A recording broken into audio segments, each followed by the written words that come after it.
So you want to know what it's like living in Minnesota. A lot of people move here and it takes them a while. It can take a few years to figure out some of the cultural things, some of the what it's like to live in Minnesota. So in this video today, I'm going to walk through the biggest tips and tricks and pros and cons of living in Minnesota. First things first, we have to talk about the weather. In fact, most of the conversations you have with people are going to revolve around the weather, at least in the beginning. We have winters. The winters can be brutally cold, but at least they're very long. Winter's usually kind of early December, maybe even Thanksgiving, all the way up to first part of April, maybe Easter time. So Easter's not a hot, nice, sunny thing outside. It often is muddy and kind of gross at that time of year. But winter can actually be a lot of fun. So the first tip I have is if you are capable at all to get outside and be active, find something to do outside in the winter. Whether it's a sport, it's easy to cross-country ski. If you can walk, you can usually cross-country ski. A lot of exercise, keeps you warm. Also the old adage, Norwegian thing, there's no such thing as bad weather, just kind of bad dress for the weather or preparedness. So if you dress right and you're active, doesn't matter how cold it is. I can personally tell you, if you go running outside at 10 below zero, you really should be fine as far as the temperature. Now, you do have to make sure you're not slipping on the ice. Some people enjoy ice fishing. It's not really my thing, but certain part of the winter, you can even drive your truck right out on the ice, and you can drag a ice house out there. It's kind of pleasant. You may or may not catch fish, but you get out of the house and hang out with your friends and maybe drink a beer or something. Hockey is huge in Minnesota. If you are moving to Minnesota and you have kids and you want them to be competitive in hockey, you're going to want to start them out at age 4 or 5, and most kids play all year long. I was literally today, it's the middle of July, I was just driving home and I saw a dad with his daughter in the driveway with the goal sitting there. A lot of people have a goal they use for practice, and they had about 100 pucks and she was shooting slap shots. The other thing about winter is if you can take a vacation late winter, late February, maybe March, it will really help your state of mind. That's when cabin fever starts to set in, and you just really get kind of feeling the grind of cold weather. Even though it's not quite as cold in March, it's still cold enough that it's not real pleasant outside. Things aren't growing yet, and so it's really nice to go somewhere warm for a while if you can. Spring, when it does come, actually can be really wonderful. Imagine the feeling of getting out of prison after 10 years. It kind of feels like that the first time there's a warm day, so you definitely do not take it for granted.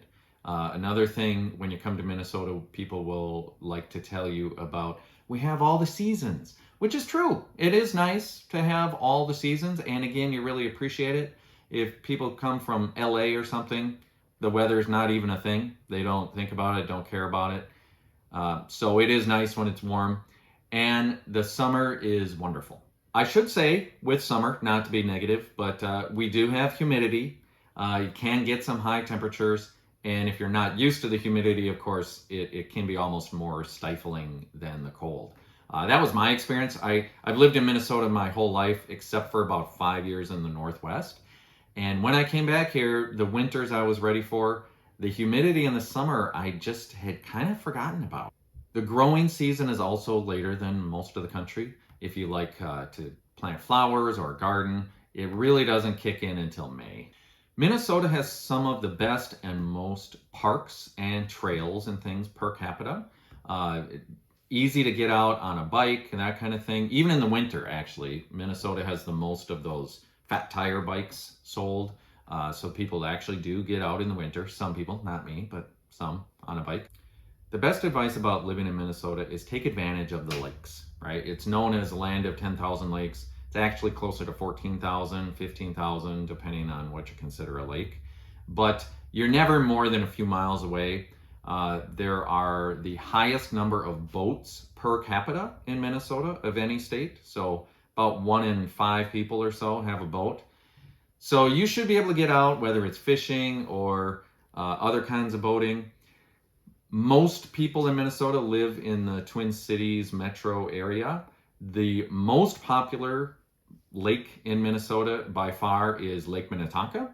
That's about 14 miles, but it's sort of shaped like a Rorschach test, so a lot of little bays and places. Of course, it's nice, clean, fresh water, so most people kind of just park their boat and jump in the water and cool off and play around, go tubing or something like that. If you're living in Minnesota and you're thinking about traveling, there's a couple of ways to do it. One, there are a lot of cabins. Okay, so the whole northern half of the state we kind of call up north. There's a lot of lakes and a lot of cabins that are owned by people in the Twin Cities area. So either you or a friend or something, you can go rent an Airbnb on a lake. It's really pleasant, a couple hours away, and you'll really enjoy that in the summer. If you're living in the Twin Cities and you want to get to another city, you can drive to Duluth. That's different. It's a wonderful place. It's right on Lake Superior, so you see kind of the big lake and also the hills and things. Another great thing to do in Minnesota, if you want to enjoy the lakes, is go to the Boundary Waters Canoe area. It's a huge area on the border with Canada, and it's about 150 square miles of just wilderness. So there's no cabins, there's no motorized vehicles allowed. So the only way you can get around really is by canoe. So people go up and you get a guide or you learn how to do it where you just canoe from one lake to the next over the course of a week or so. Other than that, Minnesota really is kind of considered flyover territory by at least the coastal people. And if you want to go to another major metro area or the mountains or the ocean, you're probably going to have to get in an airplane. Chicago's going to be about an 8-hour drive. You can get to like the Black Hills in South Dakota. That's really nice, but that's a good 10-hour drive. So there's not a lot of other stuff to drive to in a short distance. As far as the people in Minnesota go, it was originally settled by a lot of Scandinavians, and they were kind of reserved, kind of quiet. A lot of that still applies.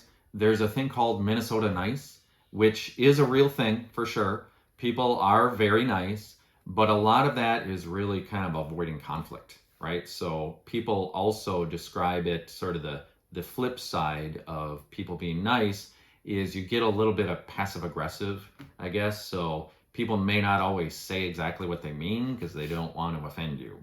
So just be prepared for that. You might have to kind of read between the lines. Actually, the more I think about it, you can think of Minnesota as kind of a mini South Canada. The economy in Minnesota is strong. There's a lot of Fortune 500 companies, a lot of good paying white collar jobs around the Twin Cities area. Home prices on average in the Twin Cities metro area are about $350,000 as I speak, but there are definitely some communities where it goes much higher and a little bit lower. You're probably going to be spending at least $250,000 for kind of the low end, and then the median in some of the more expensive suburbs is in the $600,000 to $700,000 range. So I'm in real estate. I get a lot of questions about what it's like in different areas and things. And a lot of people have asked, are people leaving Minneapolis because of a variety of reasons? So I just want to address real quick. George Floyd was killed in Minneapolis. And of course, there was a lot of aftermath, a lot of fallout from that. And some people thought maybe people would leave the city. They haven't. Not because of that, not because of any civil unrest or anything.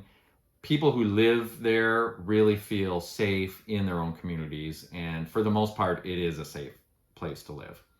However, just like most cities, the population in the urban area has gone down or changed a little bit because of the pandemic. So people are moving a little bit more further out.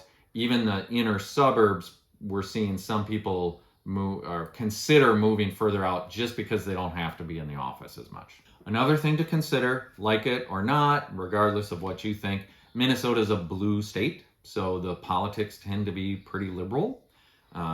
Along with that come taxes. So most states have a combination of sales tax and income tax, state income tax, and that kind of thing. Minnesota really has kind of all the taxes. So there's a sales tax, However, I should say it doesn't apply to clothing and most food you buy. And there's also a state income tax, property tax, and all that. When you add it all up, Minnesota is one of the top 5 most taxed states. I should say, along with the higher taxes come definitely some noticeable differences in services. So Minnesota is known for putting an emphasis on education. So the schools tend to be good. We think they're good anyway. And they are some of the higher rated schools in the country. I already mentioned parks and trails, which there's a lot of state parks, there's a lot of county parks and city parks. They're really kind of all over. There's no fences around. I've gone to other states and seen a city park with a fence around it. You don't see that. Another example of where some of our taxes go are things like snow removal. I swear to God, if it ever snows overnight, all the plows are out by probably 6 in the morning and everything is cleaned up by 8, usually. I have kids that went kindergarten through 12th grade, never had a snow day. A couple of other things I'd point out, just really culturally, there's really a big and strong arts community in the Twin Cities. A lot of theaters, really kind of all things that you'd want, and arts and museums and just kind of a strong culture around the arts, and restaurants. In the Twin Cities, if you're thinking about where to live, depending if you like city or suburb or small town, feel free to give me a call, reach out anytime if you have questions. There tend to be kind of Minneapolis people and St. Paul people. They're two really different cities. If you start to get east of St. Paul, you're toward Wisconsin, you're going to get a lot of Wisconsinites. And they're really the same as Minnesotans, except they like to wear Packer gear. So hopefully this is helpful. Minnesota is really a great place to live. I hope you consider it, and give me a call anytime for more information. Thanks for watching. Take care.